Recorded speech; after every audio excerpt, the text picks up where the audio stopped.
Bismillahirrahmanirrahim. Alhamdulillahi rabbil alamin. Assalatu wassalamu ala rasulina Muhammadin wa ala alihi wa ashabihi ajma'in. Allahumma salli ala Muhammadin fil awwalin. Allahumma salli ala Muhammadin fil akhirin. Allahumma salli ala Muhammadin fi kulli waqtin wa hin wa ba'd. Assalamu alaikum wa rahmatullahi ta'ala wa barakatuh. Hurmatli jamoat. Allah Taala tаңға басып кірген қадамдарыңызға иншалла сауаптан жазсын. Мынау дәріске қатысамын, мынау бірдеңе біліп кетемін деген ниеттеріңізді Алла Тағала қабыл етсін иншалла. Енді біз нақты бір тақырыпшаларға бөлдік, осындай тақырыптарда қозғаймыз дедік. Сол тақырыптардың аясында иншалла бүгін дәрісіміз өтеді. Ең бірінші қозғайын деп тұрған тақырып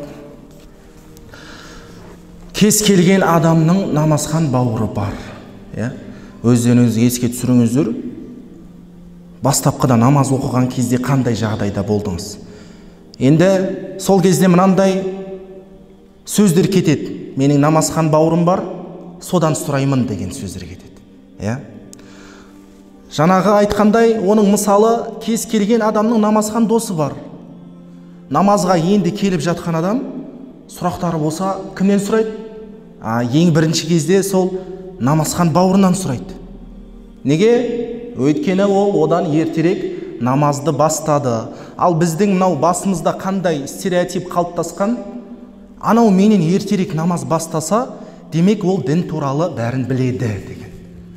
Мынау адам 5 жыл бойы намаз оқыса, демек ол мынау дін туралы бәрін біледі деген бізде мынау ой қалыптасып қалған. Бірақ та ол ой не? Дұрыс емес. Енді оның мысалы адам намазға келген кезде нені қызықтырады оның ең бірінші? Оның дәреті және ғұсылы қызықтырады. Енді бір мәселе шығады. Ол ғұсыл алуды білмейді және де ғұсыл туралы сұрағысы келеді. Намазхан бауырынан сұрайды. Бауырым осындай ғұсылды қалай алады дейді. Әлгі опытный намазхан бауыры дін туралы нақты білмей, сен міндетті түрде ниет етуің керек, ниет етпесең не? Ғұсылың жоқ дейді. Жаңағы адам жақсы дейді. Уақыт өте келе, ғұсыл алған кезде ниетті ұмытып кетеді екен да әлгі жігіт.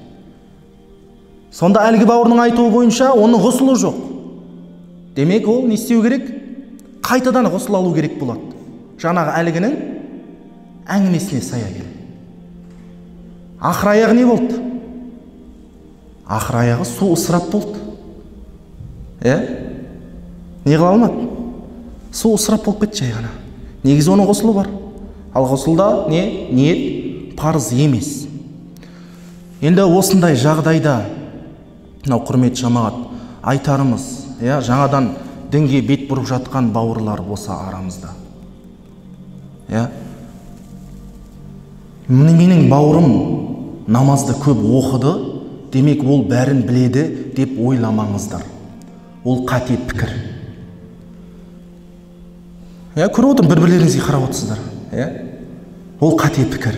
Бірдеңе қызықтырса, мешітке бар. Мешіттегі имам сенің бетіңнен қақпайды ғой. Өзі үйреніп кел демейді ғой. Не дейді? Айқара ашады өзіне. Кел, мен саған үйретемін дейді мысалға. Сол себептен де мынау діннің мәселесіне келген кезде біз өз-өзімізге қатал болуымыз керек. Дін мәселесін әркімнен сұрап кетпеуіміз керек. Нақты Алла Тағала Құран-ы Кәрімде не деді бізге? Егер де білмейтін болсаңдар, онда білетін адамнан сұраңдар деді. Білім иелерінен сұраңдар деді. Демек, біздің жұмысымыз енді білетін маманнан сұрау екен. Келесі тақырып. Не тыңдасаң, сен солсың деген тақырыпты бекітіп қойыппын. Не тыңдасаң, сен солсың дейді. Енді бұл жердегі біз қозғайтын мәселе мынау музыканың әсері ғой адамға. Музыканың әсері. Мына жақта отқанның енді көпшілігі тыңдайтын шығар енді музыка. Енді оны мысалмен келтірейік. Мынау психологияда сыртқы фактордың әсері деген нәрсе бар. Сыртқы айналаның әсері деген бар. Егер де сіз кімдермен көп араласатын болсаңыз, онда сізде соның қатарынан болып кетесіз.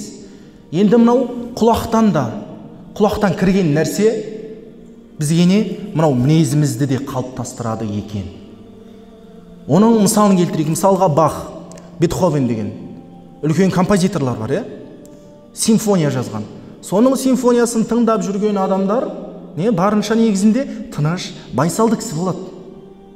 Ал енді ауыр металл, ауыр рок тыңдап жүрген адамдар болатын болса, ол көбінесе ашушаң болады.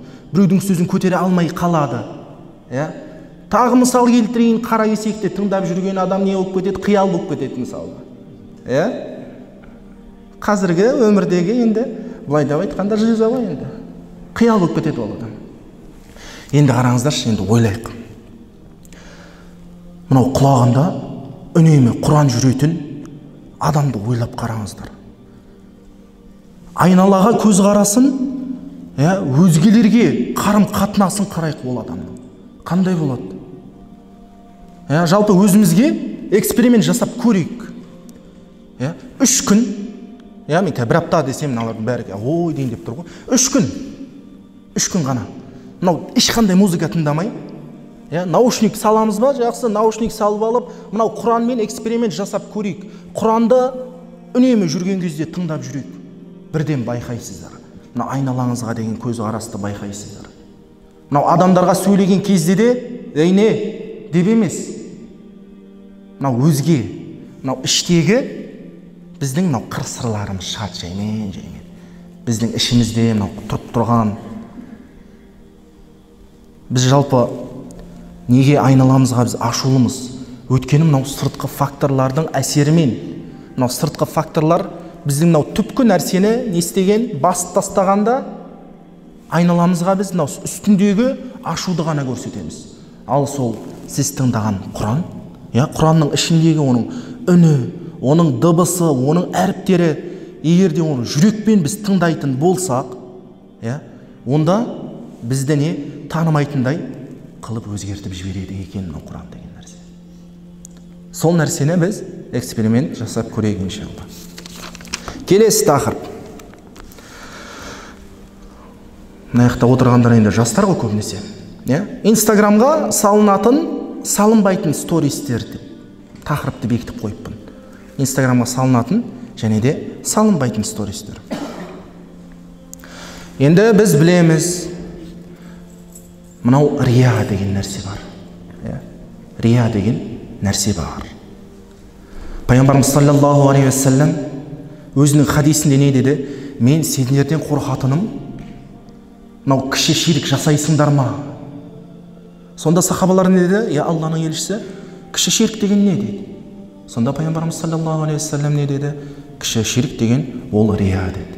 Енді қайтадан өмірден мысал келтірейін.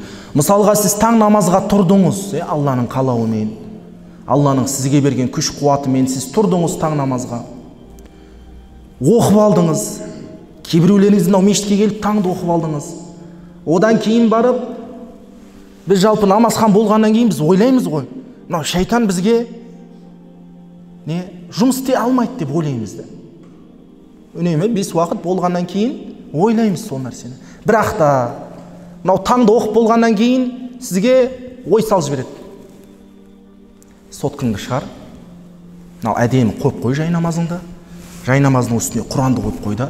Суретке түсір да Инстаграмға сториске салып жібер. Деген нәрсемен ойнатады. Ал біз оны жай ғана нәрсе деп ойлаймыз. Жай ғана нәрсе деп ойлаймыз. Бірақ та сол историяны салған кезде мынау сұрақты адам өзіне қою керек. Не үшін? Не үшін? Екінші сұрақ. Кім үшін? Үшінші сұрақ. Өзгелерге не пайда? Деген. Мысалға, сіздің намаз оқығаныңыз мешітте, болмаса үйде таң намаз оқығаныңызды Инстаграмдағы адамдарға не керегі бар? Болмаса сіздің Құран оқи алатыныңыз, оны сіздің историяға бетіп салғаныңыз Инстаграмдағы адамдарға не керегі бар оның? Ол мынау сіздің араңызбен Алла тағаланың арасындағы ғана нәрсе.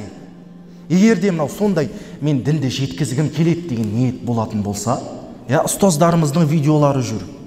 Болмаса, әдемі картинкалар жүр, ішінде Құранның аятымен, хадистермен баяндалған. Сол нәрсені алда историяға салып жібер. Ода проблема жоқ.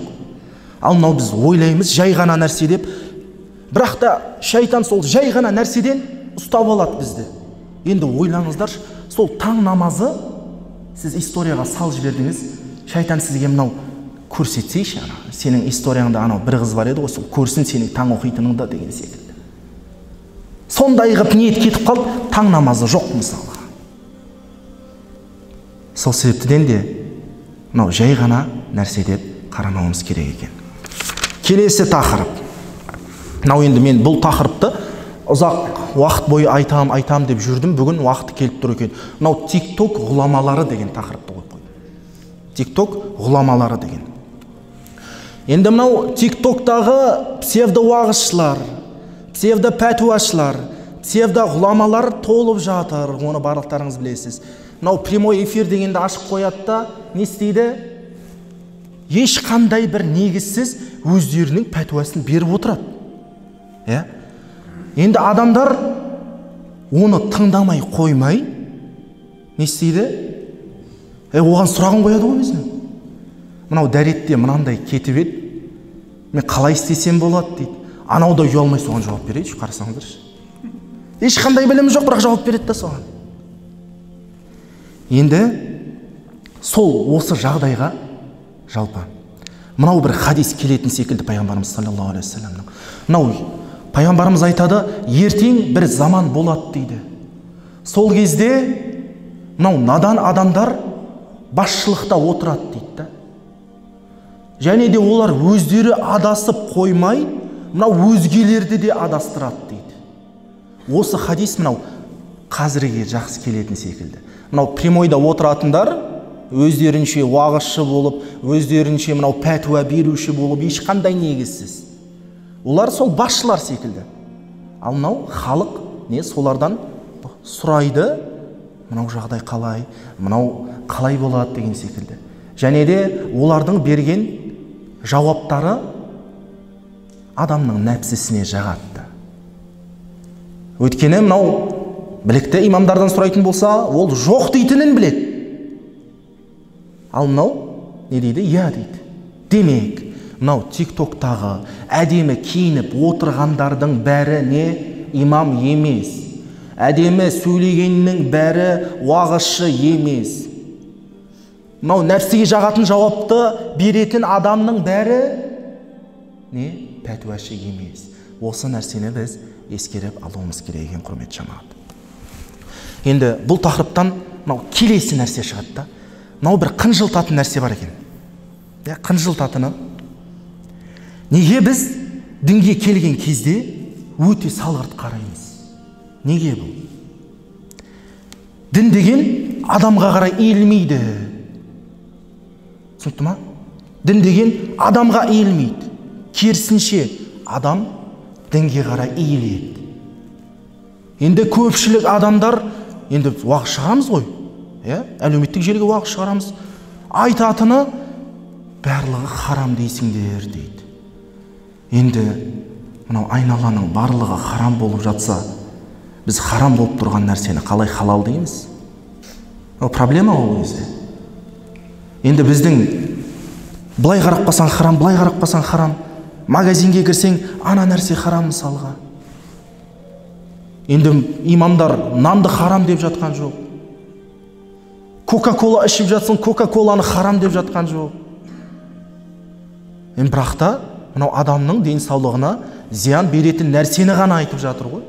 Бірақ та соның өзінде халық разы емес. Халық соған разы емес. Бірақ та бұл кім үшін екен? Айналып келгенде осы халық ертеңгі қиямет күні қиналмасынышы. Халық қиямет күні қиналмасынышы деген ниетпен айтылып жатқан нәрсе, құрметті жамағат. Келесі соңғы тақырыпты айтайық. Мынау жастардың проблемасы деп қойыппын. Жастардың проблемасы. Жалпы жастардың проблемасы мынау үш-ақ нәрседе. үш-ақ нәрсе. Әзір ойладыңыздар ма, мен мынандай 10-20 нәрсе айтады деп? Жоқ. Мынау үш-ақ нәрсе. Оның біріншісі тілде, екіншісі біз пайдаланатын нәрседе, мынау асқазанда, іште. Ал үшінші,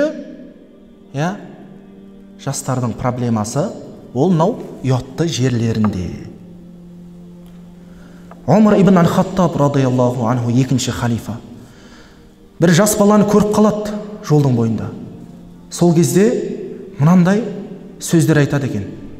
Балақай, сен мынау жастық шағыңда, сен тіліңе ие болып жүрсең, мынау ішіңді харамнан сақтап жүрсең, және де ұятты жеріңді сақтасаң, онда сен не дейді? Жастық шағың берекелі болып өткені дейді. Демек, мынау біздің жастық шақ берекелі болып өту үшін мынау үш нәрсені ғана сақтауымыз керек болды. Әрі қарай еш нәрсе табыл айтып тұрған жоқ. Мынау бүкіл проблемалардың барлығы жалпы осы үшеуден басталады ғой. Осы үшеуден басталады. Тілмен біреуге айтып қояды. Мынау асқазанмен бірдеңе пайдаланады, одан кейін оның денсаулығы құрайды. Мынау ұятты жерлерін басқа нәрсеге пайдаланып қояды, одан кейін не? Ол түңеріп кетеді жалпы. Оның бетіндегі, жүзіндегі нұры кетеді, денесі әлсізденеді. Болды, осы ғана проблема.